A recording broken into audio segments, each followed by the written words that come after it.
LiberalViewer presents.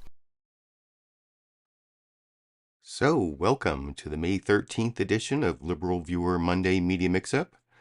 Thanks for joining me and Cheech the cat here. I'll be using the 11 best, most newsworthy clips I've picked out from the Sunday morning news analysis shows on the big five corporate outlets of ABC, NBC, CBS, CNN, and Fox News, the so-called corporate media here in the United States, for what should be a really educational, informative, fair use, media criticism, and political commentary show for you all today. As you can see from the video title, the main topic of my video today is Biden administration stages intervention on Israel's Gaza policy.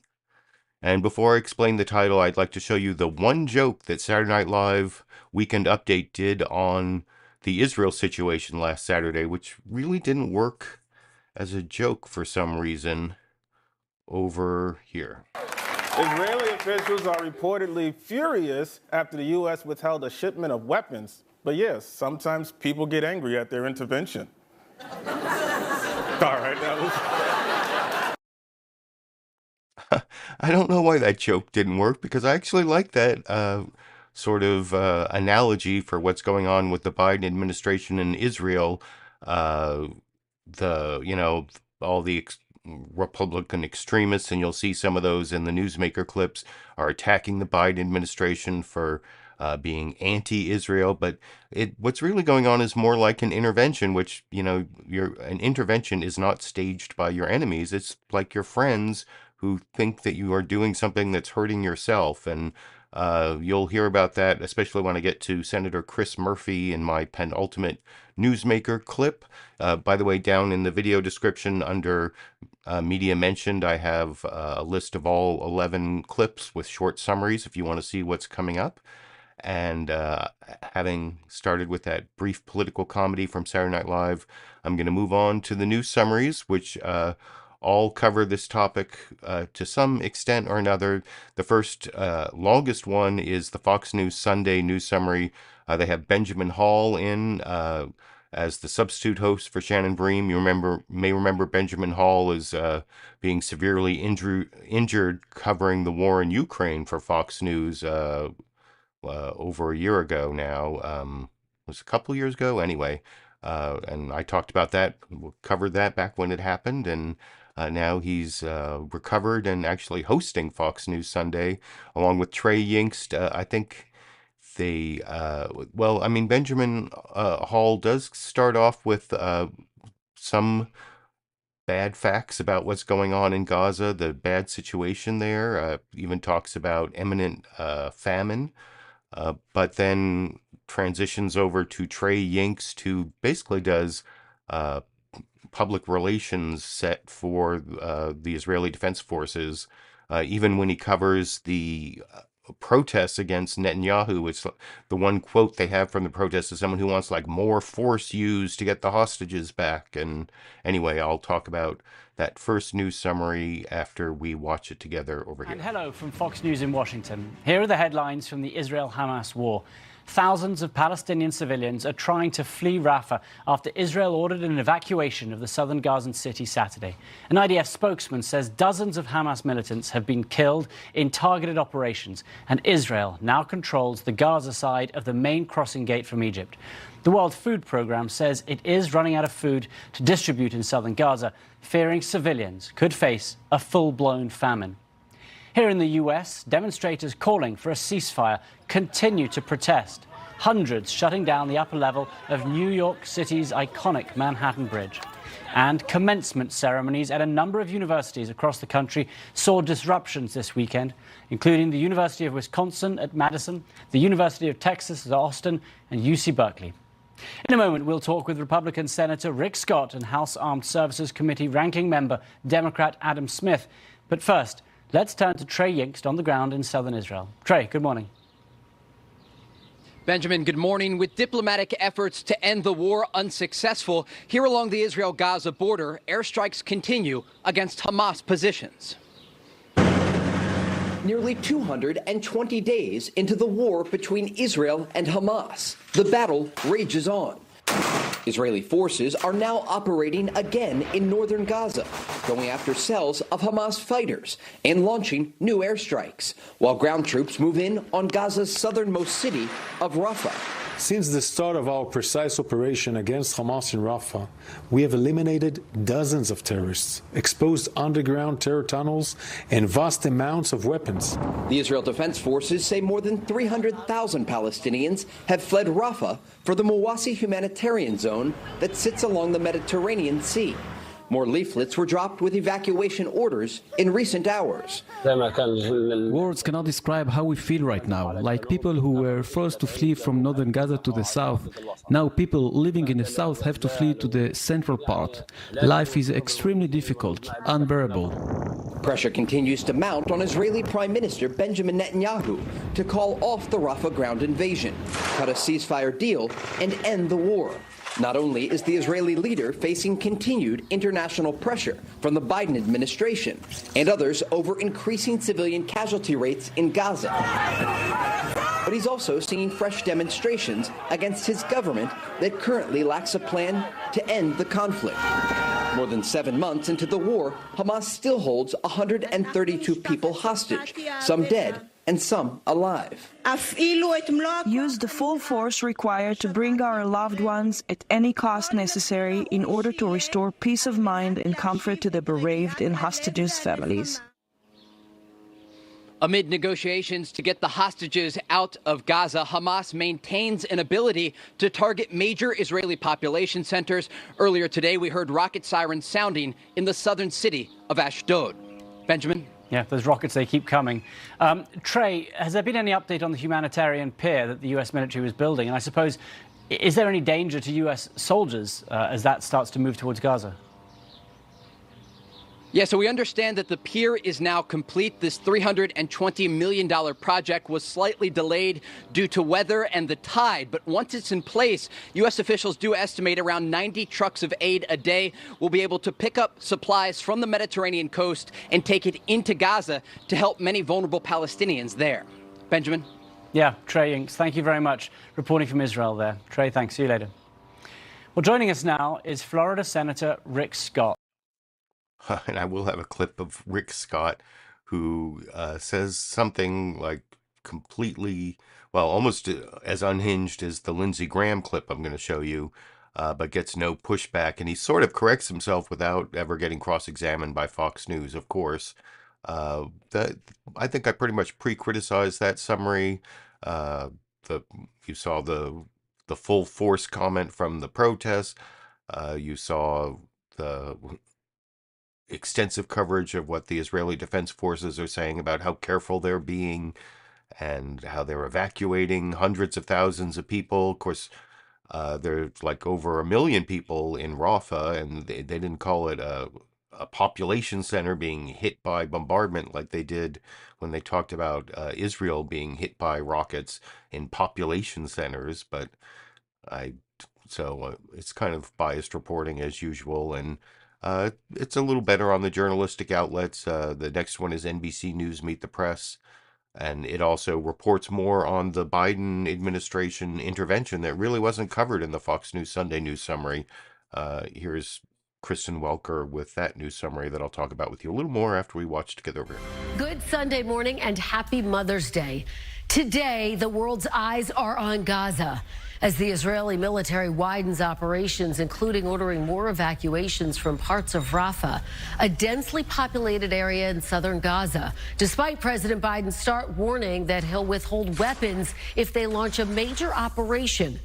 The UN says 300,000 people have fled Rafah over the last week.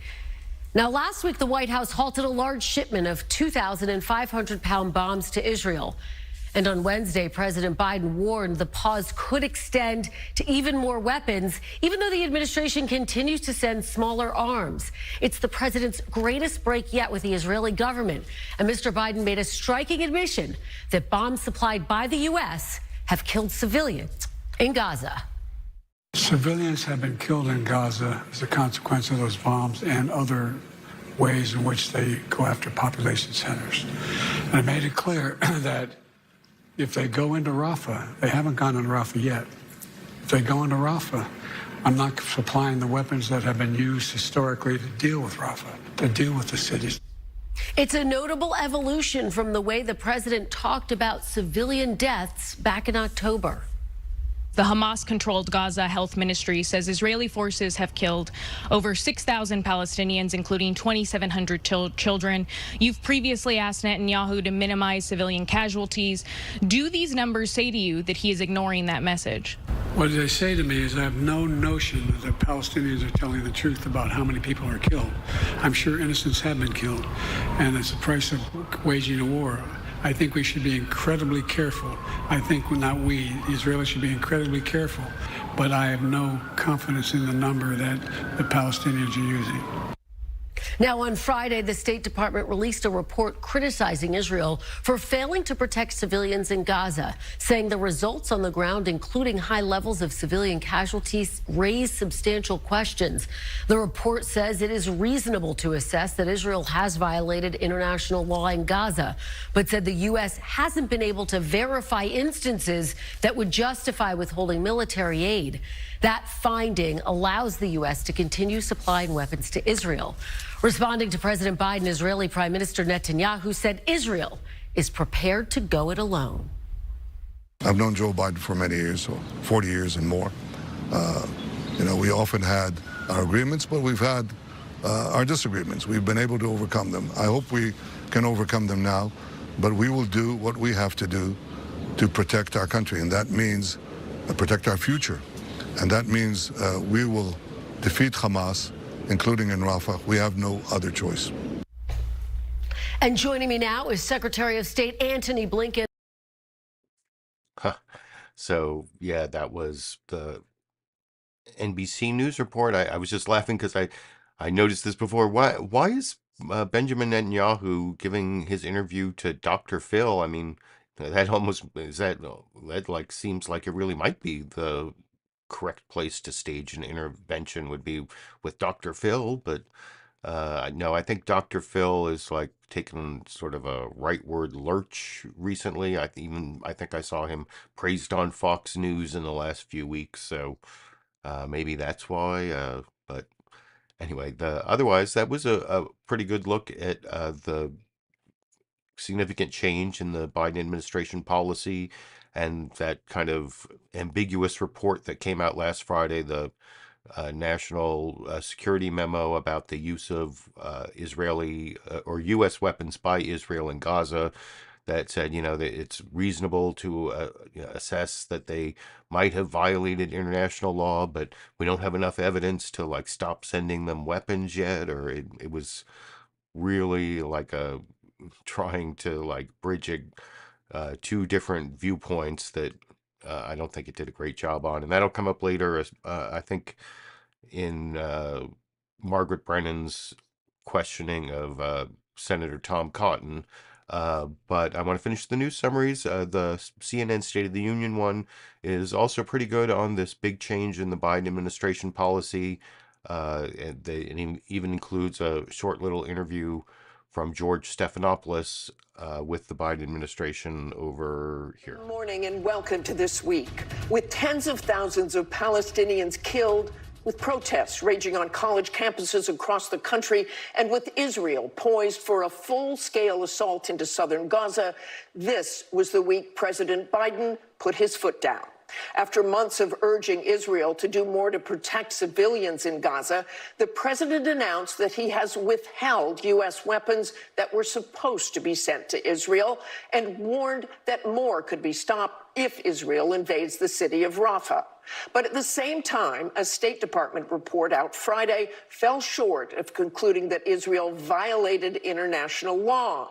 But the report did say it is reasonable to assess that some U.S. weapons have been used in instances inconsistent with Israel's obligation under the law, and that the high levels of civilian casualties caused by those weapons raises substantial questions as to whether the Israeli Defense Force is using them effectively in all cases. This Week anchor George Stephanopoulos sat down with White House National Security Advisor Jake Sullivan in the Situation Room this week and asked him about withholding those weapons.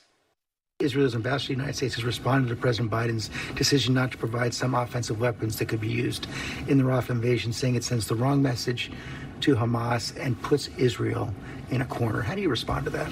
Nobody has been a stronger supporter of Israel than Joe Biden. He has sent an enormous amount of capability for Israel to take on Hamas. Secondly, the president has made clear he's going to continue to make sure Israel has what it needs to defend itself. Full stop, foursquare. That will happen. And then third, the president has said that he has concerns about a full-scale military invasion of Rafah, a place where there's more than 1 million people sheltering with nowhere else to go. Well, first, because there's 1 million people there in very close quarters who've been pushed there because of the military operations in other parts of Gaza, you would have really significant civilian casualties. And while Israel would also be able to kill some Hamas folks, many Hamas folks would melt away because they're terrorists. They're not really organized fighters in the way that we think about a typical military. In that context, he doesn't want to see American weapons used in that kind of operation. That's not to say that he is going to abandon Israel or cut them off from weapons. He was focused on a particular operation that he doesn't believe will succeed in defeating Hamas and that will cause grievous harm. So what does it mean for what happens next in this conflict? I'm joined now by Democratic Senator Chris Coons. So that was also a good news summary, especially focusing on the Biden administration position through National Security Advisor Jake Sullivan. Kind of comparable to what you saw from NBC News Meet the Press there. Vastly different from more like Israeli propaganda that came from Fox News. Over on CNN State of the Union, this is just like under 90 seconds, and they try to concentrate a little bit on the Biden versus Trump 2024 campaign and Trump's New York criminal trial a little bit, and some of the back and forth between them, while also talking about this new policy regarding these large bombs going to Israel over in this clip. Hello, I'm Dana Bash in Washington, where the State of our Union is wishing all the moms out there a happy Mother's Day. This coming week, we could see the final stages of Donald Trump's hush money trial. And in neighboring New Jersey, Trump vented his anger late Saturday afternoon ahead of expected testimony from the star witness in the case, former Trump fixer Michael Cohen.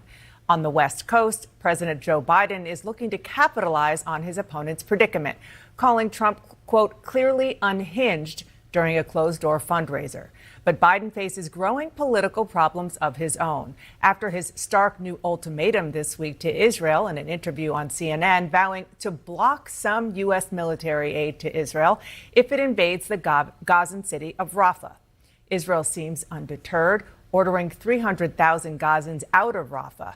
It all leaves Biden with strained support among Democrats and a middle ground that seems to have left no one happy, something Trump tried to seize on at his rally. Crooked Joe's action is one of the worst betrayals of an American ally in the history of our country. I support Israel's right to win its war on terror. Is that okay? I don't know. I don't know if that's good or bad politically. I don't care. You got to do what's right. Here with me now is potential Trump vice presidential pick, Republican Senator J.D. Vance. And I didn't give you a clip of J.D. Vance because that's the one clip of a Democrat that I wanted to use was from CNN State of the Union, Senator Chris Murphy, because he kind of debunks some of the things that Senator Tom Cotton says in the previous clip. But that was a pretty good news summary. I think it tried to go to too many places, but it had, it was brief and it had the important news. The briefest one is CBS News Face the Nation, but they happened to throw in like a really important fact that I'm not sure we're in, unless I missed it. I don't think we're in any of the other four, which is that Israel admits killing more civilians than Hamas fighters. And that's within the 40 seconds of CBS News Face the Nation, the final news summary clip over here. Good morning and welcome to Face the Nation. We are learning more about the dire humanitarian situation in Gaza as thousands are fleeing what was once a safe zone, the southern city of Rafah. The challenges facing the Biden administration from a diplomatic standpoint continue to grow, too. Although the U.S. supports Israel's right to retaliate against Hamas for the brutal October 7th attack that killed more than 1,200 people, there are deep concerns about the Palestinian death toll, as even Prime Minister Netanyahu conceded that his forces have, in fact, killed more civilians than members of Hamas. We begin this morning with Secretary of State Antony Blinken. And actually, a lot of the sources I've seen say it's more like twice as many civilians as Hamas fighters, like 36,000 people killed, and like a third of them are Hamas fighters, according to Israel. But they're at least reporting it's more. And they talked about the dire situation in Gaza. So probably a little bit more balanced than what you saw from Fox News, not quite as focused on the change in Biden administration policy as the other journalistic news summaries. But that's the last of them. You can tell me which you think was best, which was worse. You know, they're different lengths, so they're not exactly comparable, but you can let me know what you think in the comment section if you want. And I'm going to go to the newsmaker clips, starting with the most unhinged newsmaker clip from the Sunday morning shows. This is Senator Lindsey Graham, who keeps talking about Hiroshima and Nagasaki, and that was good, so why can't we just like destroy Rafah, or if you need to do that to kill Hamas? And you see a little bit of pushback from Kristen Welker on Meet the Press, but probably not really good enough. And I'll explain a couple reasons why I don't think she does a good enough job pushing back after we watch that clip, just a little under 4 minutes, like all the Hiroshima and Nagasaki references over here. Just to be clear, the administration's position is not to cut off every nickel. And I guess the question is, why does Israel need the most massive bombs that can potentially level an entire bloc in order to wage this war? Why can't it be more precise? Listen, you know, here's what I would say about fighting an enemy who wants to kill you and your family. Why did we drop 2 bombs, nuclear bombs, on Hiroshima and Nagasaki? To end a war that we couldn't afford to lose. You don't understand, apparently, what Israel is facing.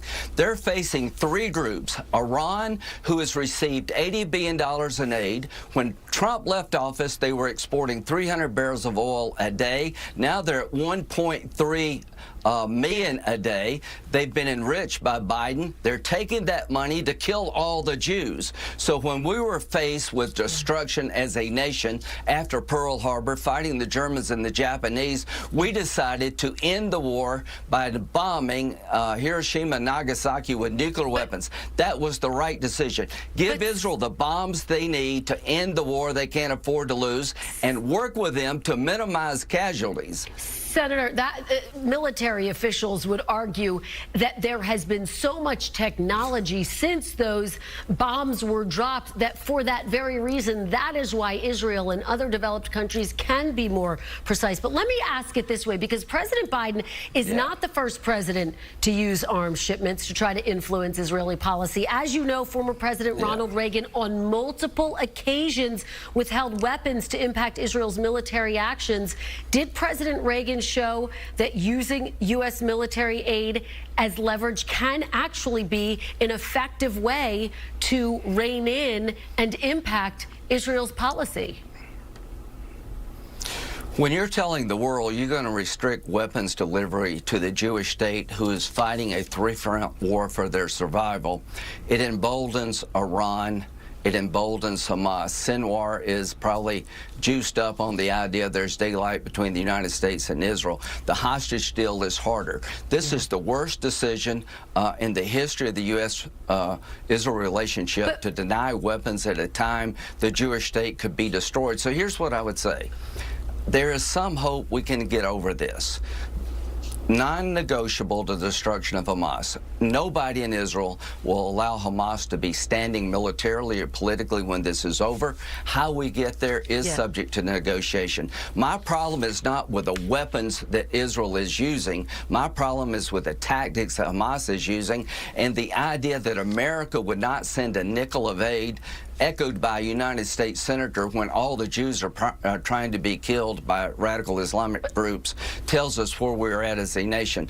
The Republican Party is with Israel without apology. Well, historians would say, why is it okay for Reagan to do it and not President Biden? But let me ask you about why is it okay? Well, can I say this? Why is it okay for America to drop 2 nuclear bombs on Hiroshima and Nagasaki to end their existential threat war? Why was it okay for us to do that? I thought it was okay. To Israel, do whatever you have to do to survive as a Jewish state. Senator, again, military officials say the technology has changed. But let me ask you about how all these of this military officials that you're talking about let me ask you something. Full of crap. Let me ask you something that I know you care a lot about, and that is the Saudi normalization. And Kristen Welker moved on there without really cross-examining the whole Hiroshima-Nagasaki thing. I actually just put a link in the live chat to a paper I wrote as a Yale undergraduate in 1988 called Hiroshima, Right or Wrong? And by the way, the answer turned out to be wrong from like 6 or 7 different perspectives. Morally wrong, politically wrong, not pragmatically not necessary militarily. You can go read that if you want. And so there was no pushback on whether Hiroshima was the right thing to do, but also one important way to push back on that. What about the Geneva Conventions from after World War II, like the Fourth Geneva Convention? I took a screenshot of that. Convention 4, relative to the protection of civilian persons in time of war, from Geneva, 12 August 1949. That was after World War II. Total war was so, it wasn't just Hiroshima and Nagasaki, the firebombing of Dresden and Tokyo, the German bombing of London, the German, campaign on Russia, the, Stalingrad and all of that, it was total war and civilians were targeted. And after the war, the world came together with the United States as a signatory, signing these Geneva Conventions saying that civilians shouldn't be targeted, that care should be taken to avoid civilian casualties. And I don't know why Kristen Welker did not bring up the Geneva Conventions from after World War. She kept saying, well, the technology has changed, and military experts, and you heard Lindsey Graham say they were full of crap, but didn't that angry yelling is a substitute for an actual factually based argument. I guess there's the whole Ronald Reagan thing, and he got away with not answering that question either. You'll see that comes up on the final Newsmaker clip from Fox News Sunday, guest host Benjamin Hall talking to Senator Rick Scott, and I'll talk a little more about the Reagan thing when I get to that clip. But the next clip is another one that didn't really get fact-checked well enough. This is Representative Mike McCall talking to Martha Raddatz on ABC's This Week with George Stephanopoulos, and you'll see that she starts off asking him about that, why Israel needs to use these big 2,000-pound bombs in urban warfare, that the U.S. wouldn't use those in urban warfare, and he pushes back with some bogus statistics that I will fact check in a way that Martha Raddatz didn't after we watched that clip together over here. We're talking about 2,000-pound bombs here. The U.S. rarely uses 2,000-pound bombs. The radius can be 1,000 feet. If you look at the casualties there, if you look at the craters, if you look at the investigations, those 2,000-pound bombs cause civilian casualties. Again, the U.S. rarely uses them in especially population centers. You have no problem with them doing that?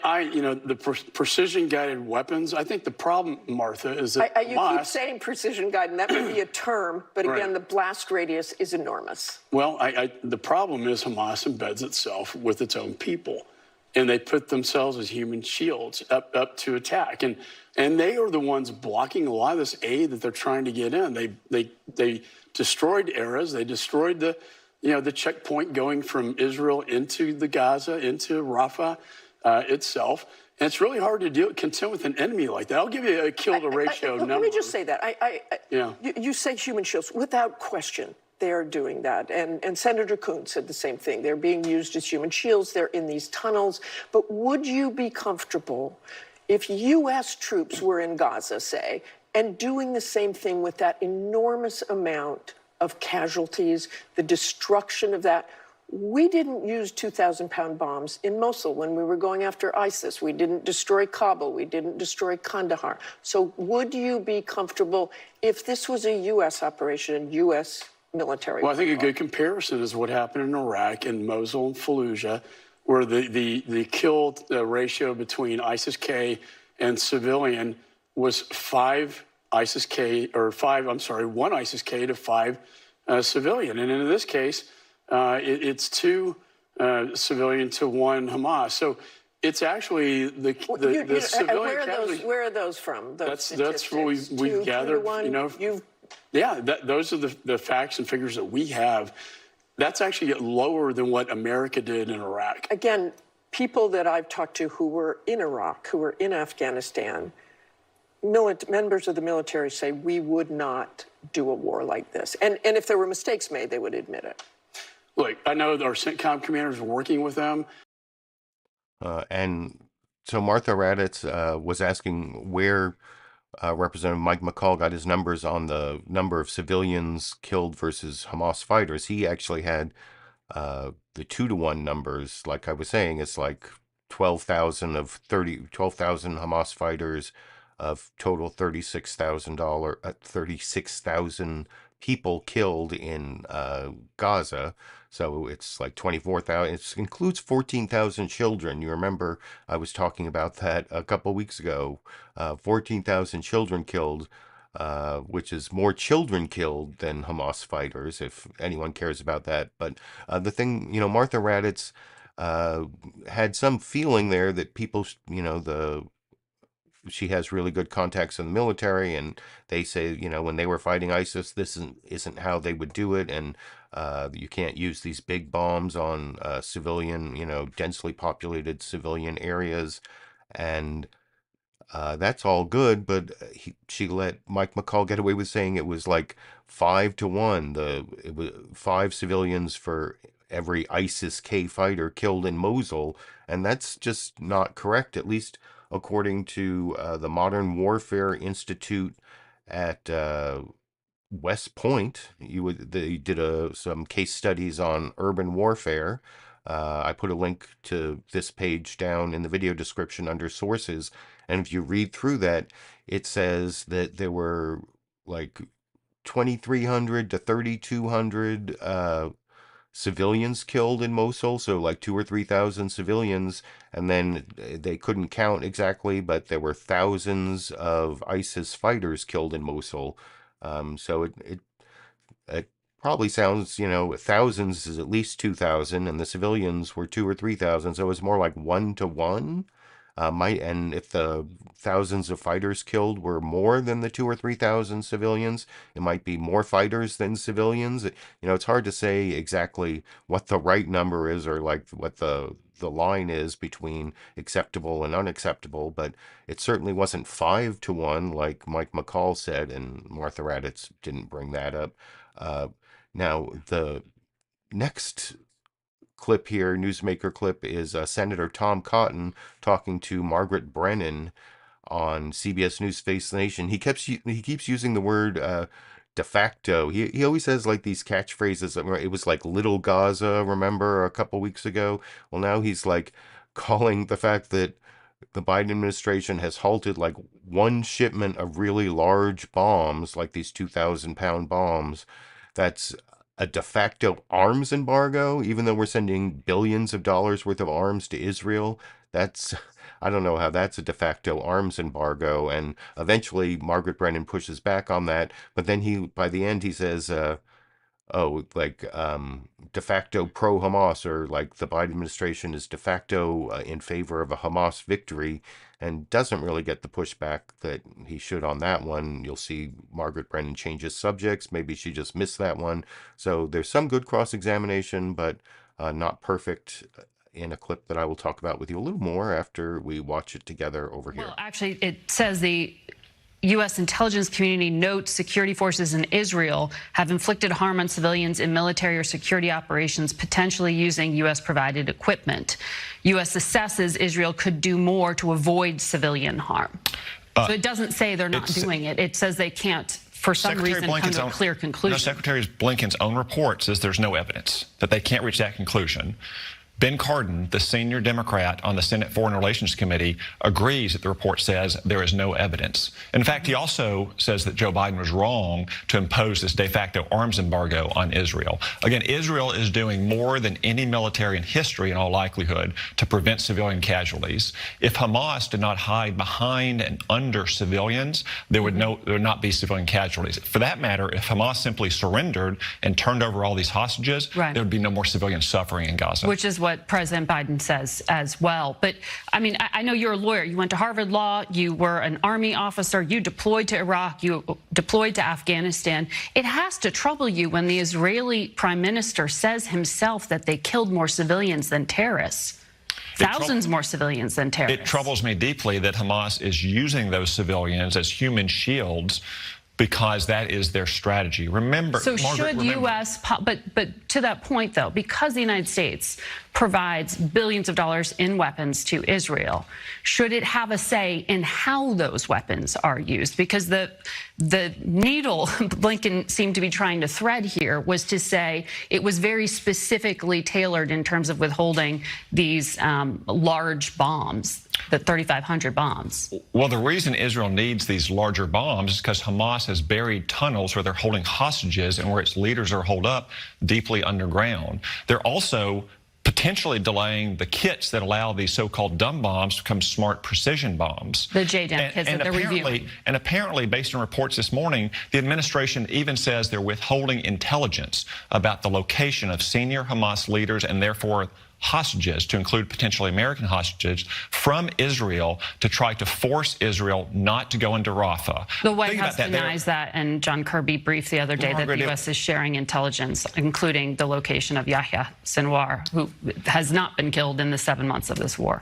It was in the Washington Post with 4 officials familiar with it. The Washington Post is like the message board for this administration and the Democratic Party. You believe that the intelligence community is withholding information from the Israeli military? I believe that Joe Biden is willing to do that. I mean, he's imposed, do you have any evidence? He's imposed a de facto arms embargo on Israel and sanctions on Israelis. They're sending weapons this weekend. It's not an arms embargo. He just said last week that he's not going to send offensive weapons. We have no idea what he's going to withhold. That was, as we just exchanged with Secretary Blinken, not a very clear statement in that CNN interview. Democrats have said that. But what Blinken said there was it was just that one single shipment. You're saying you do not believe the Secretary of State when he says that?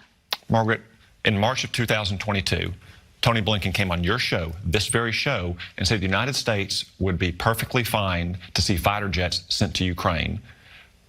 Joe Biden immediately reversed Tony Blinken's statement on this show. So what Tony Blinken says on this show cannot be credited when Joe Biden is out there imposing a de facto arms embargo on Israel at the same time he's letting arms embargoes on Iran expire. You know, $26 billion in emergency funding was just approved by the president. And there is not an arms embargo on Israel, and there is not a block on intelligence sharing with Israel. You know that. Joe Biden said last week that he's going to stop supplying offensive weapons that can be used in an urban setting. That is the only setting in Gaza. That is the only setting in Gaza. And they have to go into Rafah. Joe Biden's position is de facto for Hamas victory at this point. Israel's goal is to destroy Hamas, which committed the worst atrocity against Jews since World War II. Hamas's goal is to survive. If Israel does not go into Rafah and destroy Hamas in Rafah, Hamas will survive. Well, the Biden administration says they can go into Rafah. It's how they do it. But I want to ask you more broadly, because people like Senator Van Hollen, who is going to be on here, will talk about the principle and the spirit and the meaning of U.S. law. And you know that past presidents have withheld military aid to Israel to force changes in behavior. And yeah, then Margaret Brennan transitions to the whole, like Reagan did it in 81, 82, and 83, which is also brought up in the next clip. And like I said, Margaret Brennan did push back on the whole idea of de facto arms embargo, which is kind of is a completely bogus talking point that Tom Cotton came up with this week. Not so much on the Biden position being de facto for Hamas victory, and also about how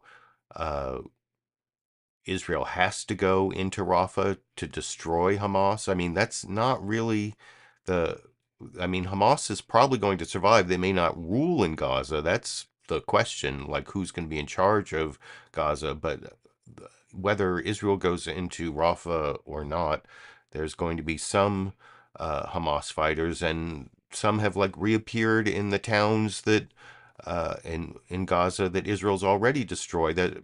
That is kind of the argument you'll see Senator Chris Murphy make. I wrote Senator Chris Coons, I think, but it's Senator Chris Murphy. I'm looking at him in the thumbnail. I wrote this down wrong in the clip list, but I can see it's Senator Chris Murphy of Connecticut, and he's explaining, and this is kind of the other part of the intervention that I was talking about at the beginning, where we're doing, an intervention is something your friends do, not your enemies, and they're doing it because you're hurting yourself. The intervention isn't to hurt the subject of the intervention. It's actually to help them to stop hurting themselves, which you'll see Senator Chris Murphy here explain to Dana Bash on CNN State of the Union yesterday over here. What do you think Israel should be doing? So I think Israel should be open to bringing in the Palestinian Authority to be a transition governance structure inside Gaza. But how does that eliminate Hamas? That is something that is, well, listen, I think every intelligence expert has already come to the conclusion you are not going to be able to eliminate Hamas, right? There's going to continue to be a resistance movement to the state of Israel. And the question is it going to be weaker or stronger after 13 to 15,000 kids are killed inside Gaza? My argument is that right now the prospects are that it is going to be stronger. And so if Israel makes a more concrete commitment to a future Palestinian state, I think right now, or within the next several months, I think that is one of the most important things it can do to try to dry up the recruitment material that right now is very live for Hamas or follow-on organizations to Hamas. And that's one of the things that worries me, is that we do not see that commitment being made, which I think is essential for the survival of a Jewish state in the Middle East, something that Democrats and Republicans are deeply desirous of. The State Department released a report late on Friday that said, quote, it was, quote, reasonable to assess that U.S. weapons have been used by Israeli forces inconsistent with international law. But the report stopped short of reaching an actual conclusion on whether Israel has violated humanitarian law. I know you've been pushing for this report for months. Are you satisfied? Listen, I think the report could have gone further, but it does, I think, accurately explain the complexity of this war. And let's just also be clear about that. Yes, I believe that there have been some very disastrous decisions on proportionality made by the Israeli military. If there's one Hamas fighter in an apartment building, it is not worth it to kill 50 innocent civilians. But it is also true, as my friend Senator Vance said, that Hamas is hiding itself inside. That was going to be my next question. Yes, inside civilian populations. They are hiding themselves in hospitals, inside schools. There's no doubt that this war could end tomorrow if Hamas surrendered. If Hamas really cares about the people of Gaza, they could decide to end this war right now. There's a ceasefire proposal on the table that they could accept.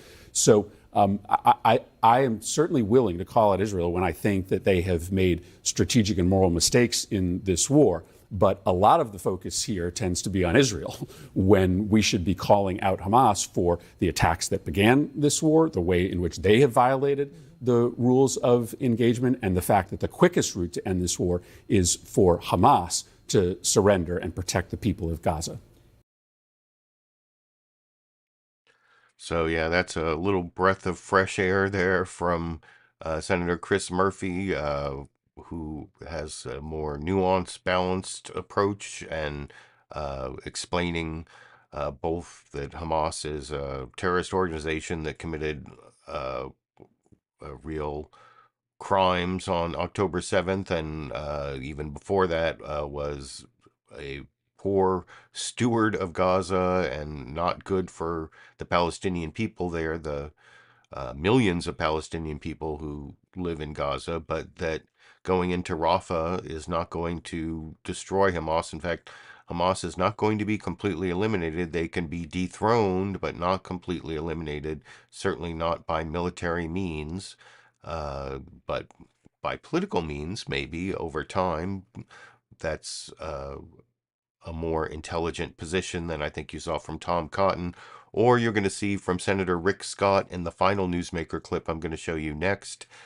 This is questioning from Benjamin Hall, the guest host of Fox News Sunday, and it's, the first question is kind of a softball question.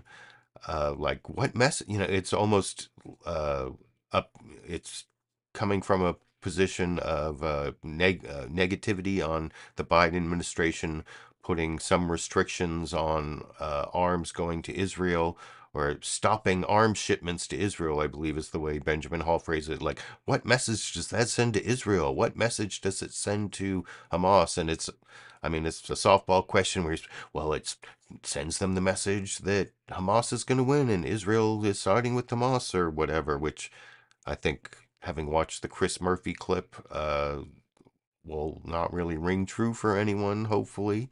And the part here that Benjamin Hall totally misses is early in this clip, Senator Rick Scott actually says Rafah, which has like 1 million refugees in it at the moment. After the 300,000 who've evacuated, there's still over 1 million people in Rafah, a lot of them refugees from other parts of Gaza. He says Rafah must be destroyed. And Benjamin Hall does not follow up on that at all. He does have like a little less of a softball question about how Reagan also halted arms shipments to Israel back in the 80s.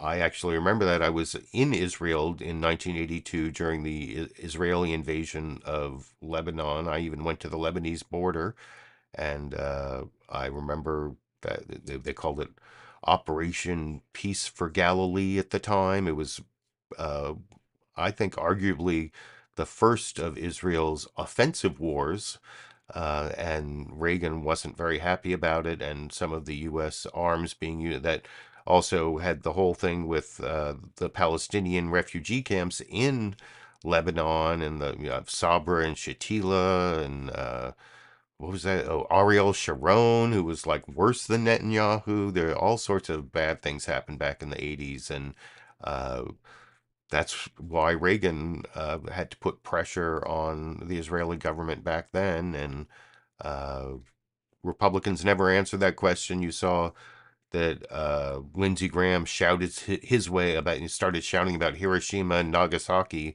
when he got asked that question, and Rick Scott doesn't really answer it that well either, but he does say Rafah needs to be destroyed near the beginning, and I think he corrects himself and says Hamas needs to be destroyed, which doesn't get much pushback as it should.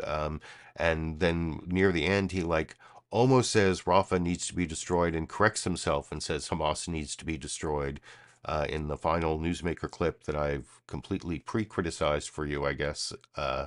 And then there'll be a bonus Cheech and Chong the Kittens clip after that. But here's Rick Scott getting the Fox News treatment in this clip. As you heard there, the situation in Gaza at the moment is getting pretty harsh for the Palestinians, but the big news this week is that President Biden is withholding weapons from Israel. What message do you think that sends both to Israel, and also what message does that send to Hamas? Well, first off, it's a horrible message for Israel. I was over in Israel about 6 weeks ago. I met with the Prime Minister and I met with Gallant, the Minister of Defense. I met with IDF, and they don't have a choice. Hamas is, the last battalions are in Rafah. If they're going to destroy Hamas, which they have to do for any security, they have to go in. And they've said they're going to do everything they can to get the civilians out. I went to Kfar Aza, half a mile from Gaza. I walked the same streets I was in 2019, where today 63 people were killed, babies were beheaded, girls were raped, people were burned alive, people were shot just point blank for being one thing, Jewish. I went to the Nova Film Festival area and I talked to parents that lost their loved ones. Israel has no choice but to destroy Rafah.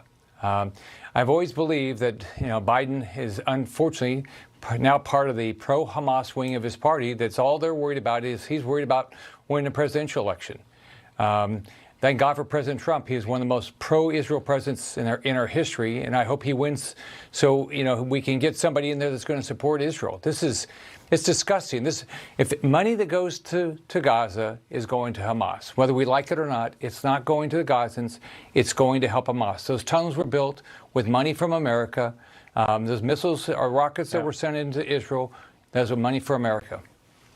And I suppose, one of the big news this week is that President Biden is withholding weapons from Israel. But Republicans are heavily critical about this. But you have to remember that Reagan did the same thing back in 1981. The New York Times saying, Mr. Reagan used the power of American arms several times to influence Israeli war policy at different points, ordering warplanes and cluster munitions to be delayed or withheld. So what do you make of that? I mean, I'm sure you were a fan of President Reagan, but how do you explain the difference from what happened in 1981 and what President Biden is doing today? Well, we have to live in reality. Today, here's what we know. The last battalions of Hamas are primarily in Rafah, all right? Israel has no choice but to destroy Hamas, all right?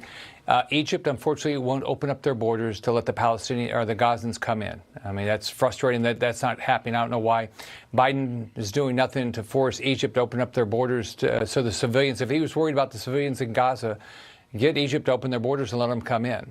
But this idea that we are not going to support Israel's ability to destroy Hamas, then how is Israel ever? I mean, how do you ever live in any peace in Israel? And by the way, we still have 8 American hostages. Why doesn't Biden even talk about these hostages? I mean, we have 8 Americans. We have over 30 Americans that were killed. You hardly ever hear anything out of Biden's mouth. Today, where we are today is Israel needs our support. They've got to destroy Hamas. Hamas is in Rafah. So the civilians need to leave. That's what Israel's trying to do. They're doing everything they can to keep civilians safe. But it is interesting. So that's the commitment they've always made to me. It is interesting that President Biden is doing something that President Reagan did in '81, and yet he has been criticized for it. So I'd like to move on to President Trump's court case. So, yeah, that was the follow-up before he went on to the court case. And Reagan did it in 81, 82, and 83. I remember July of 82 was actually when I was in Israel during the invasion of Lebanon, which I have very clear memories of that. So, and actually Eisenhower did it in 56, this whole Suez crisis, which some people, I said, arguably that the 82 war was Israel's first offensive war, but you could say the Suez one, although in some ways it was defensive, but with Britain and France, they rushed to open the Suez Canal, and that's kind of an offensive war too. And that Eisenhower withheld some aid to Israel and broke with Britain and France. I mean, I don't know if all of you know this history, but there's so much history in the region. And anyway, that was the last Newsmaker clip. I pretty much pre-criticized it, like I said. And you heard him, Rick Scott at one point say, Rafah needs to be destroyed. Hamas needs to be destroyed. Hamas needs to be destroyed, and Hamas is in Rafah, and all of that. Even Hamas needs to be destroyed in Rafah is problematic, as you heard Chris Murphy explain in the previous clip. But Benjamin Hall was totally oblivious to Wait, did you say Rafah needs to be destroyed? Which is kind of like the soft version of Lindsey Graham's, drop the nuclear weapons on Gaza, or was that what he was suggesting? I don't know. You can let me know what you think in the comments section about that or any of the other clips. Hope you appreciate the time and effort I put into picking out these 11 clips and adding my media criticism and political commentary. And I'll be back every Monday all the way through January 2025. I almost added some clips about the Michael Cohen testimony and some really bad legal, especially Jonathan Turley said something like he's either like a liar or he's stupid, and I think he's lying.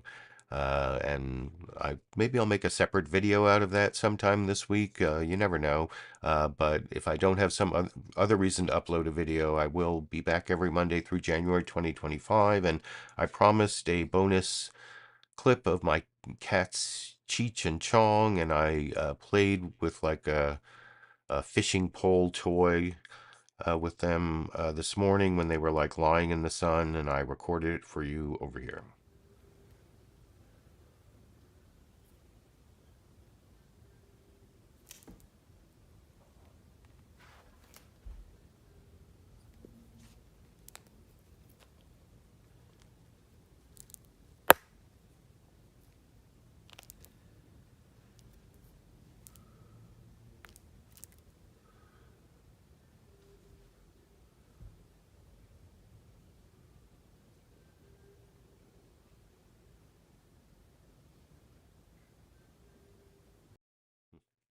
Anyway, that was Cheech, who you saw at the beginning live, who flopped over onto his back because he's like the flopper. He likes to flop over on his back as much as possible. Chong was a little less interested, but anyway, that's the bonus Cheech and Chong clip for any Cheech and Chong or kitten fans out there. And anyway, thanks for joining me, and until next Monday, or until I have some other reason to upload a video, which maybe I will on the New York criminal trial of Donald Trump or some of the bogus things I keep hearing on Fox News about it.